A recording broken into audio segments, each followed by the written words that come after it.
Good morning. ഇന്ന് നമ്മൾ physics ആണ് നോക്കാൻ പോണത്.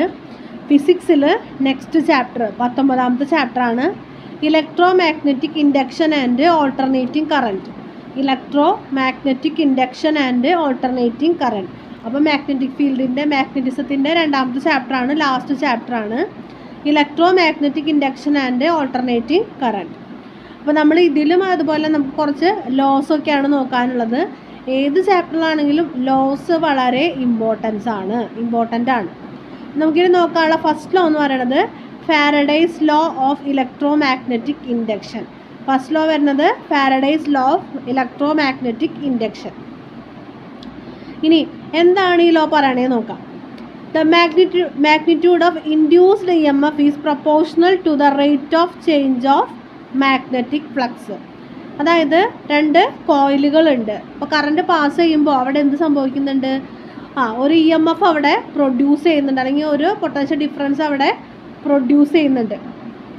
അങ്ങനെ ഉണ്ടാകുന്ന പൊട്ടൻഷ്യൽ ഡിഫറൻസ് എന്ന് പറയുന്നത് അവിടെ ഉണ്ടാകുന്ന മാഗ്നറ്റിക് ഫ്ലക്സിന്, കാന്തിക പ്രവാഹ തീവ്രതയ്ക്ക് ഡയറക്റ്റ്ലി പ്രൊപ്പോർഷണൽ ആണ്. EMF കൂടിക്കഴിഞ്ഞാൽ മാഗ്നറ്റിക് ഫ്ലക്സ് കൂടും, EMF കുറഞ്ഞു കഴിഞ്ഞാൽ മാഗ്നറ്റിക് ഫ്ലക്സ് കുറയും. ഇതാണ് ഫാരഡേസ് ലോ പറയുന്നത്. Faraday's law of electro magnetic induction പറയുന്നത് എന്താണ്?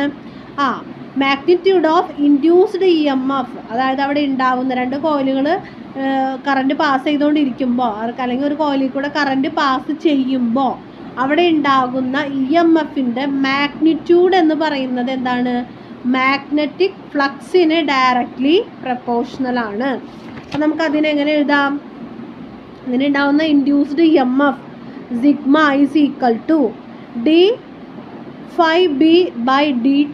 ഫൈ എന്ന് പറയുന്നത് മാഗ്നറ്റിക് ഫ്ലക്സ് ആണ്. അപ്പോൾ മാഗ്നറ്റിക് ഫ്ലക്സ് ബൈ ടൈം നമുക്ക് അങ്ങനെ അതിനെ എഴുതാവുന്നതാണ്. ഇതാണ് ഫാരഡേസ് ലോ വരുന്നത്. ഇതാണ് ഫസ്റ്റ് ലോ വരുന്നത്. ഇനി അടുത്ത ലോയാണ് ലെൻസസ് ലോ. ഈ ലോ എന്താ പറയണതെന്ന് വെച്ച് കഴിഞ്ഞാൽ, when a current is induced in a conductor, the direction of the current will be such that its magnetic effect opposes the change that induced it. അതായത് ഒരു കണ്ടക്ടറിൽ കൂടെ വൈദ്യുതി കടന്നു പോകുന്ന സമയത്ത് അവിടെ ഉണ്ടാവുന്ന കറണ്ടിൻ്റെ ആ ഡയറക്ഷൻ എന്ന് പറയുന്നത് മാഗ്നറ്റിക് ഫ്ലക്സിനെ തടയുന്ന രീതിയിലായിരിക്കുന്നത്.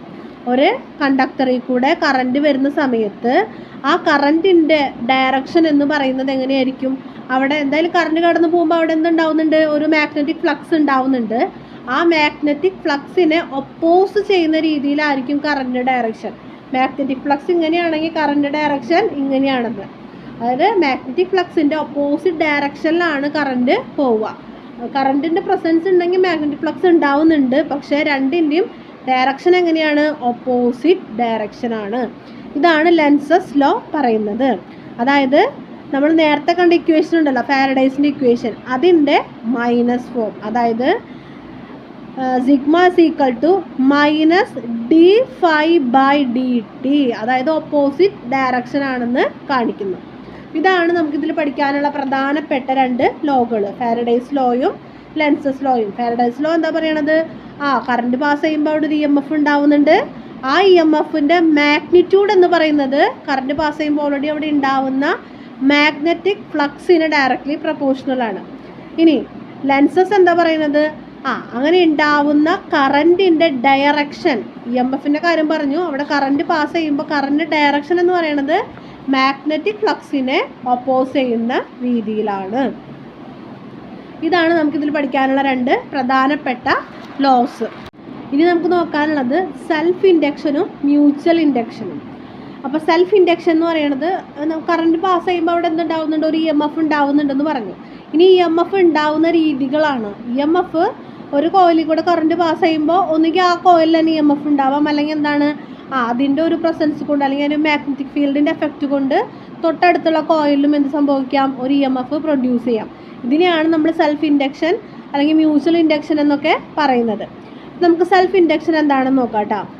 By changing current in a coil, ഒരു കോയിലിൽ കറണ്ട് ചേഞ്ച് ചെയ്യുന്ന സമയത്ത് the magnetic field linked with each turn of the coil changes അതായത് ഓരോ കോയിലും എന്താണ് കറണ്ട് ചേഞ്ച് ആവുന്നുണ്ട്. അപ്പോൾ അവിടെയുള്ള മാഗ്നറ്റിക് ഫീൽഡുകളും ചേഞ്ച് ആയിട്ട് and hence and induced EMF appears across that coil. അപ്പോൾ എന്താണ് അവിടെ പുതിയതായിട്ടൊരു EMF അവിടെ തന്നെ ഉണ്ടാവാണ്. ഒരു കോയിലിലെ കറണ്ട് ചേഞ്ച് ചെയ്യുന്ന സമയത്ത് അതിലത്തെ എല്ലാ കോയിലുകളിലുള്ള മാഗ്നറ്റിക് ഫീൽഡും കൂടെ ചേഞ്ച് ആയിട്ട് അതേ കോയിലിൽ തന്നെ എന്തുണ്ടാവാണ് ഒരു EMF ഇൻഡ്യൂസ്ഡ് EMF ഉണ്ടാവുകയാണ്.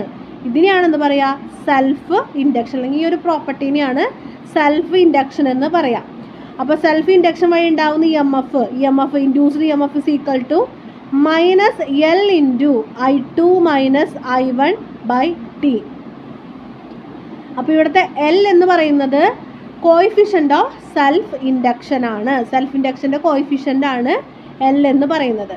അപ്പോൾ എന്താണ് സെൽഫ് ഇൻഡക്ഷൻ എന്ന് പറയുന്നത്? ഒരു കോയിലിലെ കറണ്ട് ചേഞ്ച് ചെയ്യുമ്പോൾ അവിടെയുള്ള മാഗ്നറ്റിക് ഫീൽഡ് ചേഞ്ച് വന്നിട്ട് അതേ കോയിലിൽ തന്നെ എന്തുണ്ടാവാണ് ഒരു ഇൻഡ്യൂസ്ഡ് EMF ഉണ്ടാവുകയാണെങ്കിൽ എന്ത് പറയും സെൽഫ് ഇൻഡക്ഷൻ എന്ന് പറയും.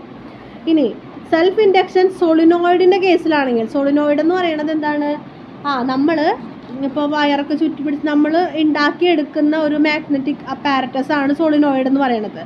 സോളിനോയിഡിൻ്റെ കേസിലാണെങ്കിൽ L is equal to mu0 n square A by L.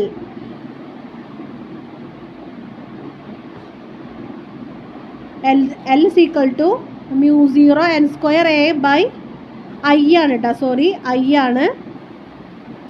A എന്ന് പറയുന്നത് ഏരിയ ആണ്. അവിടുത്തെ സോളിനോയിഡ് എന്ന് പറയുന്നത് ഇങ്ങനെ ഒരു ചുരുള് പോലെയാണ്, അപ്പോൾ വട്ടത്തിലാണ് വരുന്നത്. അപ്പോൾ ഏരിയ ആണ്. എൻ എന്ന് പറയുന്നത് നമ്പർ ഓഫ് ടേൺസ്, എത്ര കോയിൽസ് അവിടെ ഉണ്ടാവുന്നുണ്ട് അല്ലെങ്കിൽ എത്ര ടേൺസ് ഉണ്ടെന്നുള്ളതാണ്. പിന്നെ എൽ എന്ന് പറയുന്നത് അതിൻ്റെ ലെങ്ത് ആണ്. ഐ എന്ന് പറയുന്നത് കറൻ്റ് ആണ്.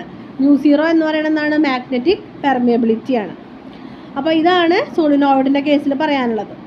ഇനി മാഗ്നറ്റിക് എനർജി, സെൽഫ് ഇൻഡക്ഷൻ്റെ കേസിലുള്ള magnetic energy U is equal to ½ Li², ½ mv² നമ്മൾ കേട്ടിട്ടുണ്ട് അല്ലേ.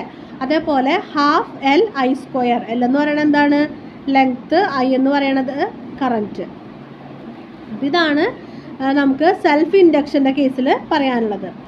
ഇനി മ്യൂച്വൽ ഇൻഡക്ഷൻ എന്ന് പറയുമ്പോൾ for a pair of coil situated close to each other, അതായത് രണ്ട് കോയിൽസുകൾ ഒരുമിച്ചിരിക്കുകയാണ്, രണ്ട് കോയിൽസുകൾ ഉണ്ട്, അവരടുത്തടുത്ത് ഇരിക്കുകയാണെങ്കിൽ the flux associated with one coil is linked through the other. A change current in one coil induces an EMF in the other.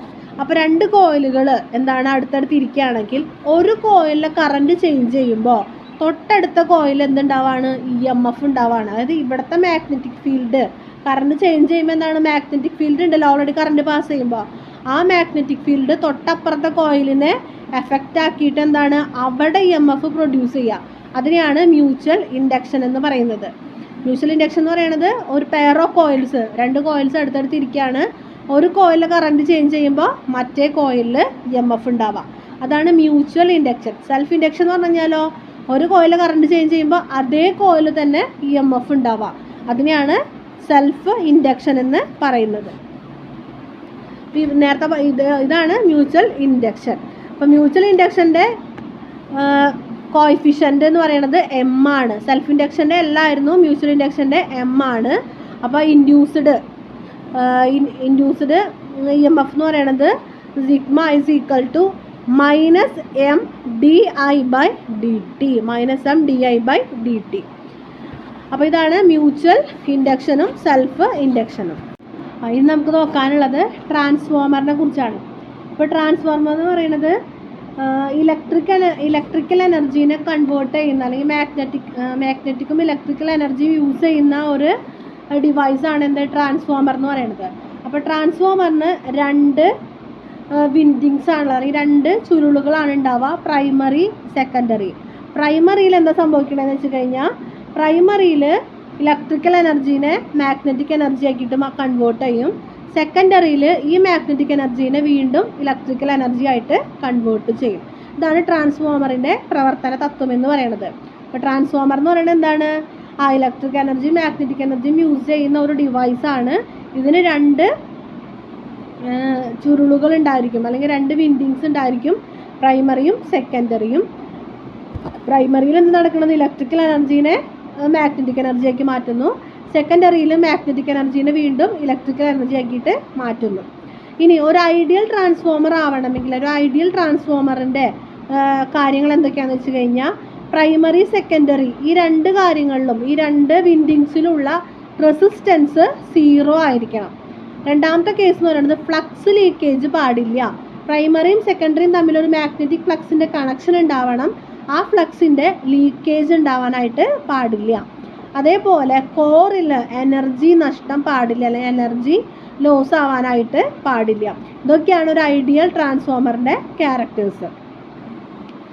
രണ്ട് പ്രൈമറി ആൻഡ് സെക്കൻഡറി കോയിലുകൾ, ആ രണ്ട് കോയിലുകൾ ഒരു കോറിൽ ചുറ്റി, ഒരു സെൻട്രൽ കോറിൽ ചുറ്റിയിട്ടാണ് വെച്ചിട്ടുണ്ടായിരിക്കുക. ഈ കോറ് ലാമിനേറ്റ് ചെയ്തിട്ടുണ്ടാവും, ഒരു ഇൻസുലേറ്റിംഗ് ആയിട്ടുള്ള സബ്സ്റ്റൻസ് കൊണ്ട് ലാമിനേറ്റ് ചെയ്തിട്ടുണ്ടാവും. അതെന്തിനാണെന്ന് വെച്ച് കഴിഞ്ഞാൽ എനർജി ലോസ് കുറയ്ക്കാൻ വേണ്ടിയിട്ട്. അതുപോലെ തന്നെ കട്ടി കൂടിയിട്ടുള്ള കണ്ടക്ടേഴ്സ്, അങ്ങനെയുള്ള വയറുകളാണ് രണ്ടിലും ഉപയോഗിക്കുന്നത്. കട്ടി കൂടിയിട്ടുള്ള കണ്ടക്ടർ വയേഴ്സാണ് രണ്ടിലും ഉപയോഗിക്കുന്നത്. ഇനി ഈ രണ്ടും ഓപ്പൺ സർക്യൂട്ട് ആയിരിക്കുമ്പോൾ പ്രൈമറിയിൽ EP = NP/d∅dt. EP എന്ന് പറയുന്നത് പ്രൈമറിയിലെ എനർജിയാണ്, NP എന്ന് പറയുന്നത് പ്രൈമറിയിലെ ചുറ്റുകളാണ്. പിന്നെ φ എന്ന് പറയുന്നത് മാഗ്നറ്റിക് ഫ്ലക്സ്, T എന്ന് പറയുന്നത് ടൈം. സെക്കൻഡറിയിൽ ഓപ്പൺ സർക്യൂട്ട് ആയിരിക്കുമ്പോൾ സെക്കൻഡറിയിൽ എന്താണ്? സെയിം തന്നെ, ES = NS × d∅/dt. ഇനി ഓപ്പൺ സർക്യൂട്ട് അല്ലെങ്കിൽ എന്താ സംഭവിക്കണമെന്ന് വെച്ച് കഴിഞ്ഞാൽ EP/ES = NP/NS. അതാണ് അതിൻ്റെ ഇക്വേഷൻ വരുന്നത്. EP/ES = NP/NS. അതായത് ചുരുക്കം പറയുകയാണെങ്കിൽ എന്താണ്? അത് അവിടുത്തെ കറൻറ്റിൻ്റെ റേഷ്യോന് ഈക്വൽ ആണ്. EP/ES = NP/NS ആണ്. അതായത് IP/IS = ES/EP = NP/NS. അപ്പോൾ നമുക്ക് അതിനൊരു കോൺസ്റ്റൻ്റ് ആയിട്ട് K എന്ന് കൊടുക്കാം. അപ്പോൾ ഇതാണ് ട്രാൻസ്ഫോമർ. അപ്പോൾ ഇത്രയാണ് നമുക്ക് ഈ ഒരു ചാപ്റ്ററിൽ നോക്കാനുള്ളത്. രണ്ട് ലോ ഉണ്ട്, പിന്നെ രണ്ട് ടൈപ്പ് ഇൻഡക്ഷൻ ഉണ്ട്, അതിനൊരു അപ്ലിക്കേഷൻ പോലെ ഒരു ട്രാൻസ്ഫോമർ. ഇതാണ് ചോദിക്കുക. അപ്പോൾ ഇക്വേഷൻസ് നന്നായിട്ട് പഠിക്കുക, ലോസ് ഒക്കെ നന്നായിട്ട് പഠിക്കുക. ട്രാൻസ്ഫോമർ ഇൻഡ്യൂസ്ഡും മ്യൂച്വൽ ഇൻഡക്ഷനും സെൽഫ് ഇൻഡക്ഷനും അതും ചോദിക്കാറുള്ളതാണ് കേട്ടോ. അപ്പോൾ വളരെ കുറച്ചാണെങ്കിലും എന്തായാലും ചോദിക്കാവുന്ന ടോപ്പിക്സ് ആണ് ഈ ചാപ്റ്ററിലുള്ളത്. അപ്പോൾ നന്നായിട്ട് പഠിക്കാം. Thank you. അപ്പോൾ ഫാരഡേസ് ലോ പറയണത് ഇൻഡ്യൂസ്ഡ് EMF = d∅b/dt. അതായത് ഇൻഡ്യൂസ്ഡ് EMF എന്ന് പറയണത് മാഗ്നറ്റിക് ഫ്ലക്സ് ആയിട്ടുള്ള റിലേഷനാണ് പറയുന്നത്. ഇനി ലെൻസസ് ലോ പറയണത് അവിടെ ഉണ്ടാവുന്ന കറൻറ്റിൻ്റെ ഡയറക്ഷൻ എന്ന് പറയുന്നത് മാഗ്നറ്റിക് ഫ്ലക്സിനെ ഒപ്പോസ് ചെയ്യുന്നു. അപ്പോൾ ഇൻഡ്യൂസ്ഡ് EMF = -d∅/dt. ഇനി സെൽഫ് ഇൻഡക്ഷൻ കോയിലിൻ്റെ കേസിലാണെങ്കിൽ induced EMF = -L × I2 - I1/t. L എന്ന് പറയുന്നത് സെൽഫ് ഇൻഡക്ഷൻ്റെ കോഎഫിഷ്യൻ്റ് ആണ്.